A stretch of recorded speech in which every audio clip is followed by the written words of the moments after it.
traçar algum paralelo entre uma partida e outra, entre o jogo difícil contra o Juventude e o que vai ter agora na terça-feira, ou tu acredita que são circunstâncias bem diferentes? Eu acho que de parecido tem a questão emocional, embora para o adversário por outras razões, né? Porque ele está buscando uma vaga na Série A, né? E no confronto nosso contra o Juventude eram duas equipes que estão lutando para melhorar a classificação num local, né, na tabela que não é bom, assim, preocupante.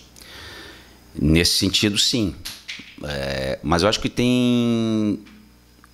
o que tem caracterizado a competição, porque todas as equipes, praticamente todas as equipes estão ou buscando o acesso, né, ou tentando se manter na Série B. E isso vai se agravar mais nessas últimas rodadas. Então, nesse aspecto, eu creio que não é só uma questão técnica ou tática, tem emocional, sim. Falando nisso, nessa questão de emocional, né, questão de estratégia, né, porque jogo fora de casa parece que o time joga mais solto, mais confiante, em casa às vezes se afoba por querer propor o jogo. Pode mudar de repente a estratégia para ver se, já que o Vila Nova também, por ter esse fato de querer o G4, ele vai propor mais o jogo? É sempre muito difícil dizer, assim, você não tem muito controle do que acontece numa partida, você não tem esse controle, né? Eu vi o treinador do Paysandu antes do jogo contra o Vila dizendo que ia propor. Pelo menos essa era a ideia dele, mas o Vila amassou, né? Então, assim, às vezes a tua ideia nem sempre... Eu acho que as equipes não dentro de casa o Brasil tem um procedimento, ele vai ter que ter, como sempre. O Vila Nova é um time muito organizado, é um time que sabe jogar esperando, né? Não é só de propor jogo, ele sabe jogar esperando. Não vai mudar a sua característica também, o Brasil não vai mudar. As circunstâncias do jogo às vezes levam para um lado ou para outro, né? Então, assim, eu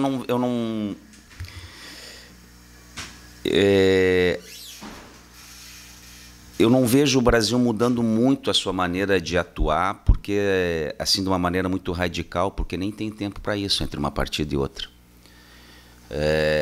O que você tem que controlar quando joga em casa, talvez, seja a ansiedade. Porque não é só o Brasil, qualquer time que joga em casa. Você fica com aquela ansiedade de buscar o resultado, de garantir mais pontos que te dê uma tranquilidade maior, e isso gera um pouco de angústia, um pouco de... né? E isso é um fator que você tem que tentar controlar. Ser intenso, mas ao mesmo tempo também dar algum tempo para você recuperar dessa intensidade para continuar desenvolvendo isso durante 90 minutos. Gerando em cima da parte emocional, que tu já falou que vai ser uma das cargas que vai estar em cima tanto de Brasil e de Vila Nova. Se fala muito nos 45 pontos para se garantir na Série B do ano que vem. Porém, as projeções mostram que talvez com 43, quem atingir essa marca não caia. O Brasil está 3 pontos disso. Essa vai ser também uma carga emocional, esses 3 pontos, que podem ser os 3 pontos que vão segurar o Brasil na Série B mais um ano? Olha, eu não fiz, realmente eu não fiz os cálculos, assim, não tenho essa ideia, né? Não posso aprofundar com relação ao que você me perguntou. A gente tem adotado uma postura com relação aos atletas de se concentrar só naquela partida, né? Não há necessidade de eu dizer para os jogadores que 3 pontos ajudariam muito, mas se você conquistar 1 ponto em casa amanhã, eu vou dizer que foi um ponto conquistado, né? Diante do adversário, diante das circunstâncias, diante do último resultado, que é uma soma dos últimos resultados, né? Você teria feito 4 pontos em 6, né? Mas não é uma coisa assim que... Só que 1 ponto contra o Criciúma, a gente falou que seria importante, contra o Juventude, aqui contra o Atlético Goianiense, né? Como o campeonato é tão parelho, que você tem que valorizar tudo. Que não fecha as contas assim. Por isso que eu não faço conta, Porque elas nunca fecham. Assim, vai jogar Juventude e Brasil, o Juventude pensa uma coisa, o Brasil pensa outra. Vai jogar o Vila Nova em casa contra o Paysandu, ele pensa uma coisa, o Paysandu pensa outra, nem sempre bate. Então, assim, o fazer cálculo, na verdade, você vai ver que na prática, não adianta nada. Você tem que, simplesmente assim, você tem 3 pontos para disputar, te prepara, treina e nos 90 minutos procura ser competente para alcançá-los. Boa tarde, Rogério. Em cima desses 4 jogos que faltam aí e da posição do Brasil na tabela, como tu avalia o momento do Brasil nessa tabela de classificação na reta final? Bom, primeiro, numa situação muito difícil, né? Muito difícil. Nós estávamos, na última rodada, se nós perdêssemos, pelos resultados que ocorreram, nós estaríamos na zona do rebaixamento, não é isso? Eu estou falando de 3, 4 dias atrás. A vitória nos ajudou muito, né? Mas quando você vence, você dá um passo importante rumo àquele teu objetivo. Mas uma derrota também, por você não estar numa situação boa, ela pode de novo te trazer dificuldades. Então nós estamos nesse impasse. Por isso que eu digo que a situação ela é muito difícil, muito preocupante, né? Como eu falei, você vai jogar fora de casa contra o Juventude, que é uma grande equipe, e se perde, você pode entrar na zona do rebaixamento faltando 4 rodadas. Se isso não é uma situação difícil, o que é, né? Agora, com a vitória, a gente conseguiu chegar atingir a marca de 40 pontos, que ela é importante, né? Mas a luta segue forte, difícil e extremamente preocupante. A partir do jogo da Ponte Preta, acho que consenso que tu achou o teu time, independente de 1 ou 2 peças que troquem. Certo. E um jogador importante para isso foi o próprio Rafael Gava, né, que muitas vezes tu tinha esse jogador fazendo aquela função, encontrasse nele ali. Quanto isso deu tranquilidade para te poder trabalhar e poder montar as tuas equipes para o restante da competição, a partir daquele ponto, quando chegou, tu achou o time. Acredito que a partir daquele jogo da Ponte. Concordo, acho muito bem colocado essa questão. A primeira coisa era definir uma equipe e um padrão de jogo. Dentro dos jogadores que você tinha, é evidente que até quando o Gava tinha condição de ir manter.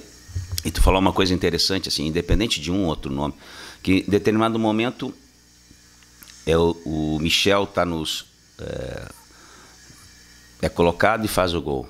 Em determinado momento o Wellington Júnior entra e faz o gol. Em determinado momento o Bahia entra e faz o gol. Uma hora eu digo assim, pô, preciso do Nirley. Outra hora preciso do Dumas. Outra hora preciso do Everton, né? Mas sempre com a base, sempre com o time padrão. Então você pode ir, uma hora entra o Colasso, começa jogando contra o CSA e vai bem. Mas por quê? Porque houve uma definição de uma equipe, e aí entra o Gava, entra o próprio Miranda, né? Também foi no jogo contra a Ponte. Ele entrou aqui contra o Oeste, uma situação bem difícil. Você acha jogadores que vão se completando por características, tem características diferentes, mas eles vão se completando. Você define um padrão de jogo, mas ao mesmo tempo você treina outros jogadores porque eles vão ser usados. Eu vou te dar um exemplo. Eu estou aproveitando a tua pergunta e aprofundando um pouquinho mais, tá? Para vocês entenderem como é que é o processo. O Totti lá contra a Ponte Preta, ele nunca tinha sido convocado. Foi a primeira convocação dele comigo, um dos 10 jogos que eu fiz. Na primeira convocação ele entrou e foi importante.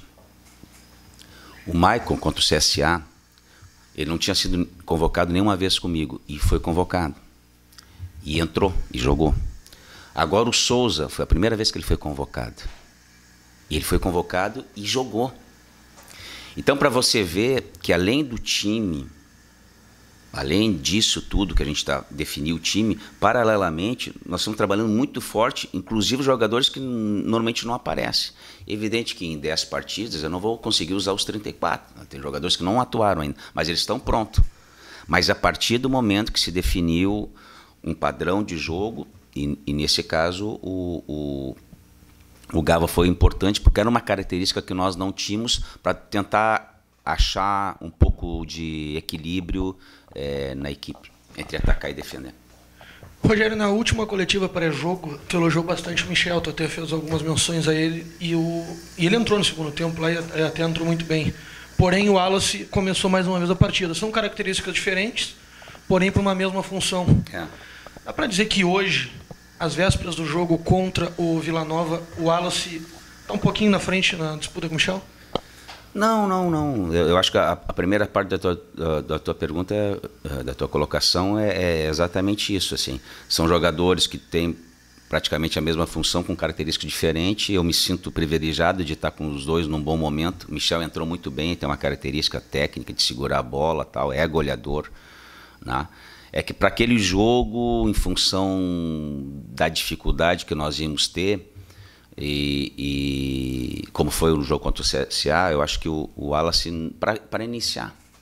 Mas isso é uma coisa que aos poucos eu também tento mudar na concepção dos atletas, isso leva um pouco mais de tempo, dessa questão titular-reserva, né? Olha a importância quando entrou o Bahia no segundo tempo, olha a importância quando entrou o Lourenço contra o CSA, fez um grande segundo tempo, né? Então os jogadores também começam a entender que às vezes, para determinado momento, começa um jogador atuando, mas depois o outro que vai entrar vai ser decisivo. O Michel, quando o Michel entrou, depois que o Michel entrou também saiu o gol, né? Não foi só depois que o Bahia entrou, já estava no campo o Michel. Então eu diria que estão no mesmo patamar, com as mesmas chances de iniciar a partida. Pela pontuação do Brasil, também pela reta final do campeonato, pelo enfrentamento na mesma rodada entre Juventude e CRB, que é um confronto direto ali, onde alguém vai ficar para trás, provavelmente. Dá para considerar essa partida do Brasil o jogo mais importante do ano? E qual o papel do torcedor nesse teu jogo? Eu acho que dá para considerar a partida mais importante porque é a próxima. Mas contra o Juventude talvez tenha sido também uma das mais importantes. Só que já passou. Vitórias, não vitórias, as outras 34 partidas, sei lá, que se passou, não volta mais os resultados, né? Nem de vitória e... ela passa a ser muito importante em função da proximidade do término da competição, passa a ser importante em função do adversário que nós vamos enfrentar, que é um adversário muito forte, candidato a subir. E, evidentemente, qualquer ponto ou pontos que nós conseguirmos nessa partida nos aproxima ainda mais do nosso objetivo. E o torcedor, o papel do torcedor, ele é fundamental, como foi lá em Caxias. É importante você jogar fora de casa e ver um número grande de torcedores, e não só a presença física, mas incentivando o time o tempo inteiro. Aquilo ali dá uma energia positiva muito grande. Agora imagina o Bento Freitas lotado e a torcida empurrando a equipe. Porque em função da qualidade do adversário, em função de todos os problemas que o Brasil tem, inclusive na pontuação, no momento difícil, inclusive emocional, para nós emparelharmos esse jogo, emparelharmos as forças e tentar superar, a presença do torcedor e vai ser de fundamental importância. Então, eu espero um estádio lotado, apoiando a equipe do início ao fim e sabendo, sendo inteligente e sabendo que o nosso time tem muitos defeitos. Mas quando a gente vai para dentro de campo, a gente procura superar que as coisas boas apareçam, que as qualidades apareçam, mas que é um time imperfeito. E o torcedor, quando notar que está com dificuldade, se ele nos ajudar, se ele empurrar o time, se ele der força para aquele jogador que não estiver bem ou que errar uma jogada, nós nos tornamos mais fortes. E com o apoio do torcedor, com a qualidade que os nossos atletas têm, com o empenho que os nossos atletas têm, nós podemos, unindo tudo isso, buscar o objetivo que a gente quer. Rogério, desde que tu voltou, parece que ficou mais nítido a homogeneidade do Grupo do Brasil. A gente tem visto essa situação bem clara.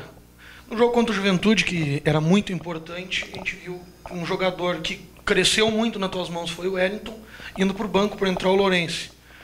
Agora, para essa partida que é tão importante quanto, a estratégia muda no aspecto do ataque, porque a gente sabe que com o Wellington tu ganha mais profundidade, com o Lourenço é uma característica um pouco diferente, fica mais consistente o time no aspecto de posse de bola. A gente sabe que por costume tu não libera o time antes pra gente, mas tem como dizer se tu pensa esse jogo parecido com o do Juventude, principalmente no aspecto da escolha dos 11 titulares? Lógico que eu não vou dizer o time, nem tentar dar a entender, porque a outra vez eu fiz colocações de uma maneira geral o Rogério deu a entender que ia colocar, não é isso, não vou usar vocês para fazer isso. É que às vezes o pessoal fica muito nesse titular reserva e perde a essência do que eu estou falando, entendeu? O pessoal fica muito no ligado, acho que ele quis dizer, eu não vou dar a entender quem vai iniciar jogando, mas eu concordo e vou dizer que essa é uma das melhores entrevistas que nós estamos tendo pelo nível de pergunta, pela profundidade de pergunta. Você falou o Wellington estava fazendo um papel importante. É isso que as pessoas têm que entender. O Wellington saiu por outras questões táticas e tal, mas o jogo que ele fez, eu tirei ele contra o CSA, mas o jogo que ele fez contra o Atlético Goianiense, o último, ele foi muito bem. O Michel saiu, entre aspas, porque ele jogou a última partida, ele entrou nas outras, ele está entrando em todas as partidas. Desde que eu cheguei aqui, nós tivemos 10 partidas, o Michel jogou as 10. Então, assim, é importante, quando eu fizer trocas, o jogador que está saindo não está saindo por uma fase. Então, quando você faz essa colocação, essa pergunta, você dá a entender, e é justamente isso. É isso que as pessoas têm que entender. Eu preciso estar com o Lourenço bem, com o Wellington bem, como estava, e ainda ter a opção do Bahia. Podia ter entrado o Wellington, entrou o Bahia. Nesse aspecto, né? Então, isso agora... Porque eu também não sou uma pessoa assim, que termina o jogo, eu já sei quem vai começar jogando. Eu também preciso do treino. Eu também preciso pensar mais, eu preciso ver mais vídeos para saber se vai jogar o Wellington, se vai jogar o Lourenço, se vai jogar Michel, se vai jogar o Wallace. E em alguns momentos, no início, eu tentei o Wallace um pouquinho para trás, junto com o Michel, jogaram juntos. É que quando você tem menos tempo, como eu tenho, eu também não consigo elaborar muita coisa. Eu procurei fazer as coisas principais. E o principal é que, tecnicamente, individualmente, os jogadores estão bem.